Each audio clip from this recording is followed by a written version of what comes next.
We always wait till the end of the week to go through every single matchup to find the running backs to start and sit because there's lots of injury updates. All I ask from you is to go down there, drop a like on the video, and subscribe to the channel to show your support. So our first matchup, the New England Patriots and the Jacksonville Jaguars take on each other in London this week. Make sure to have your lineup set by Saturday night because these dang early games always catch us by surprise. Ramondre Stevenson and Tank Bigsby, if Ramondre plays, is a must-start. The matchup doesn't get a ton better. Jacksonville's defense is a disgrace. They're horrible. And Tank Bigsby, if he has no Travis Etienne, is a must-start guy. I called him a must-start on the video that I just started doing. My must-start guys I have a lot of conviction on in the particular week. Tank was one of them. I love this matchup for Tank. I think that the upside with the matchup here is on the Jags side because the Jags have spent 2 weeks now over in London, so it's basically a home game for them at this point. And they play there every year, so it really is a home game. But of course, Travis Etienne, if he ends up playing, becomes a playable option. I wouldn't say he goes to must-start territory, though. He goes to decent flex option, but obviously, I don't think he's going to play. He's a game-time decision, and based on the fact that he was deemed week to week earlier this week, I doubt that Etienne's going to end up playing. So I definitely prefer Tank Bigsby. But Antonio Gibson is a sit. I mean, either way, if Ramondre plays, he's definitely a sit. If he doesn't play, Antonio Gibson becomes a Travis Etienne flex option. Neither one of those guys on the bench I'm excited to play, but obviously we're going to have to keep an eye on this one because both running backs that are starters potentially are questionable in this matchup. The Detroit Lions and the Minnesota Vikings take on each other in Minnesota this week. Jahmyr Gibbs, 100% must start. I like him way better than Montgomery this week because Minnesota is really tough against the run. And Jahmyr Gibbs just simply has the receiving upside that Dave Montgomery does not. So I really like Jahmyr Gibbs this week. Aaron Jones looks like he's going to play. I didn't expect to see it earlier in the week, which is why he wasn't in my running back rankings video this week. But Aaron Jones looked like he's going to play. So Aaron Jones definitely goes in your lineup. Even though the matchup's really tough, this Minnesota team, they're rolling over everybody. Coming off a bye week, I'm playing a Minnesota Vikings player. And Dave Montgomery, I called him a sit guy this week in my must-sit players video that I did earlier in the week. And it's not that you have to sit David Montgomery because he's been so good, but he's definitely a high-end flex option for me, other than being a must-start, which he usually is. This is a touchdown or bust type of game for David Montgomery, in my personal opinion. I think that he's going to struggle against the Vikings defense. They're really tough with Brian Flores as coordinator. I think Montgomery's going to struggle this week. And Ty Chandler just goes on your bench with Aaron Jones. Tennessee Titans at the Buffalo Bills. There's not much to talk about here. You fire up James Cook. He's back. He's ready to go. Ray Davis is already questionable in this game, and it's James Cook's backfield. So Ray Davis goes to your bench. Thank you for your service, but James Cook is the guy. And Tony Pollard's must start this week. The matchup is really good. Buffalo's defense against the run, really bad in fantasy football. And Tony Pollard is just the clear number one. Tyjae Spears is also injured as well. Tony Pollard, there's just nothing more to talk about. He goes in your lineup. James Cook goes in your lineup. The Miami Dolphins at the Indianapolis Colts this week. Devon Achane is the best of the bunch. And honestly, I would play Raheem Mostert over Trey Sermon. This is so much like the Cam Akers effect to what it was several weeks back in the first quarter of the fantasy season, where it was like, oh, it's Trey Sermon's backfield. Oh, it was Cam Akers' backfield, so we play Cam Akers, right? Wrong. I was very rarely advising people to play Cam Akers because he stinks. So does Trey Sermon. Trey Sermon, last 2 weeks as a starter, not average 4 yards per carry. This guy's not good. All he has is touchdown upside and maybe a couple receptions. But with Anthony Richardson back, those targets are going bye-bye.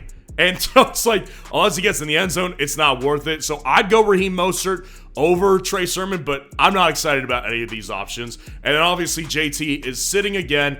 This high ankle sprain was not mild, as they called it weeks ago. And Tyler Goodson, I just don't think has upside because he's just not going to get much opportunities. So unless he takes the starter role somehow, I'm not playing Tyler Goodson myself. The Seattle Seahawks at the Atlanta Falcons this week.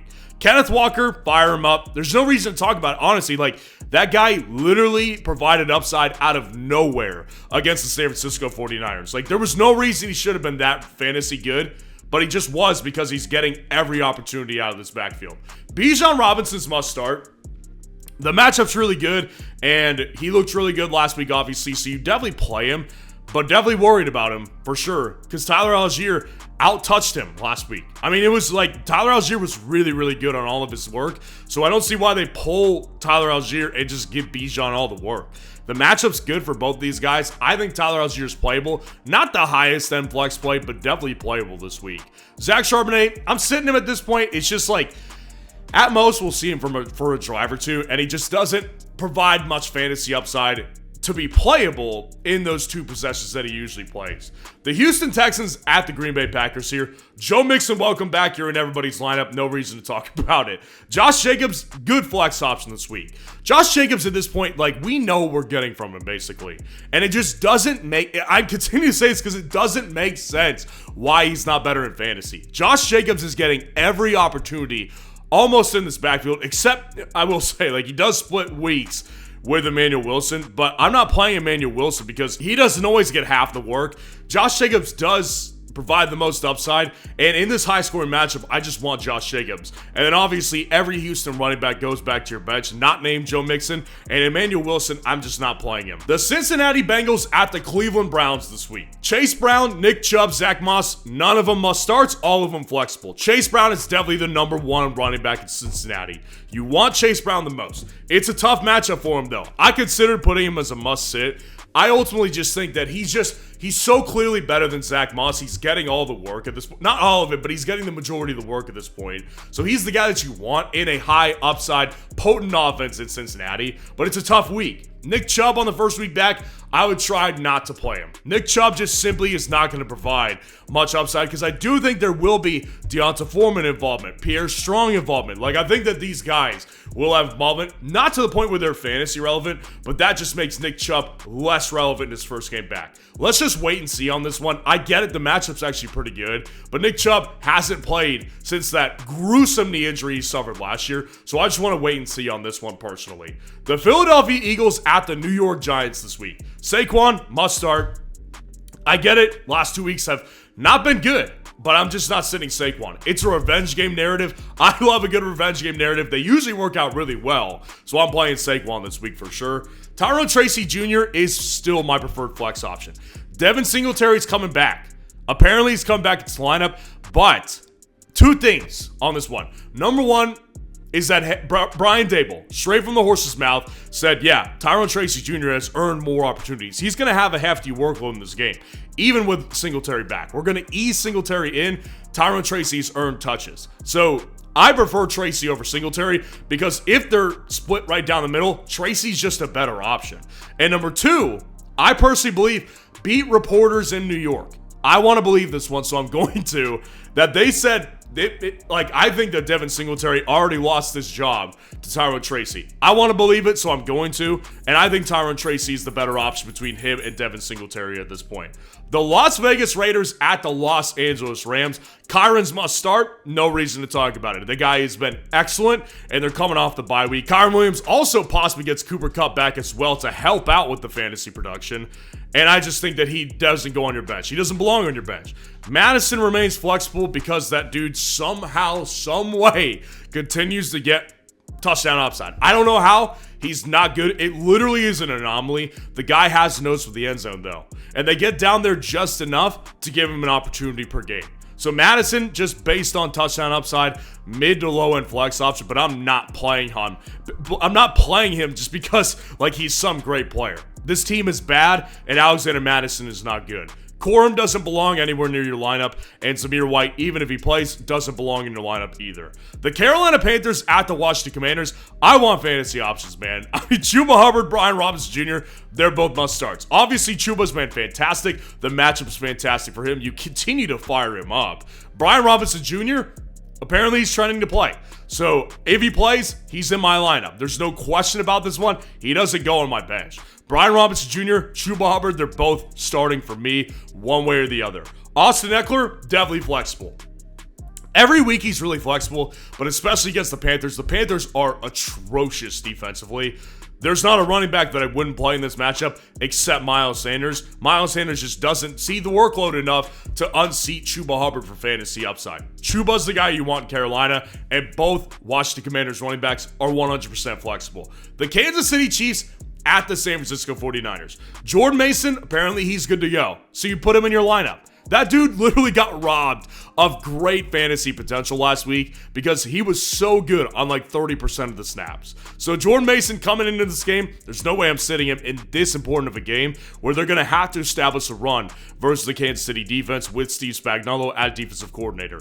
I'm playing Jordan Mason. Kareem Hunt, obviously 99% of the time, I'm going to play him above, probably a little below that. I'd play him like 92, 95% of the time, which is why he's a really, really high-end flex option. I wouldn't say must start because the 49ers defense is tough. They're no slouch. So that's the only reason he's not must start. But Kareem Hunt, most of the time, goes in your lineup. I have not come into a situation this week where I've answered a question about Kareem Hunt where I said put him on your bench. Kareem Hunt, most of the time, goes in your lineup as a high-end flex. Isaac Guerrero, keep an eye just in case Jordan Mason does get injured again or lose some work. That's the guy that you want. Clyde Edwards-Helaire apparently is coming back this week. He's the RB2, apparently. Doesn't really matter. The New York Jets at the Pittsburgh Steelers on Sunday night. Breece Hall, fire him up. The dude is bust-proof. Not bust-proof, matchup-proof. Obviously, he has busted. But with Todd Downing as the new play caller last week, it was clear that Breece Hall is number one. It was never a doubt to me personally that much. Braylon Allen's been good, but he's just not unseating Breece Hall. This is not Braylon Allen's backfield. This is Breece Hall's backfield, and the matchup against the Steelers, not great, but I don't really care. The dude is must start regardless of matchup. Najee Harris, I still prefer him over Jaylen Warren. Obviously, Najee has a really good week last week. That's not prescriptive. That was kind of like Javonte Williams' big game he just had against the Saints. Not prescriptive. Najee is still sharing the backfield with Jaylen Warren, and I believe that share increases this week versus the New York Jets, and it's a tough matchup. I don't think this is a particularly great matchup for either one of these guys. Since Russell's their quarterback now, and I don't want to beat a dead horse, but the Steelers are so dinosaur offensively. It's an embarrassment and it's a disgrace. Mike Tomlin should be ashamed of himself if you want to know the truth.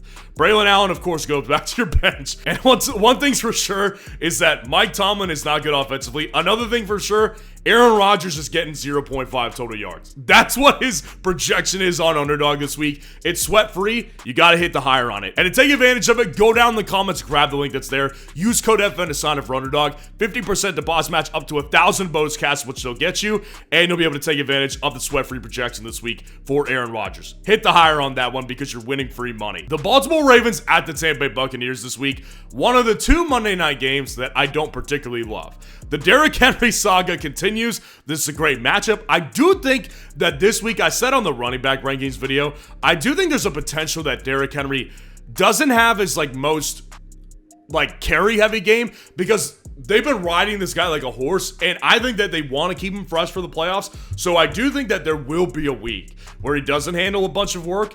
But obviously, every single week, Derrick Henry goes in your lineup because that dude is a monster. He's averaging 6 yards per carry almost, and he's a touchdown lock every single week.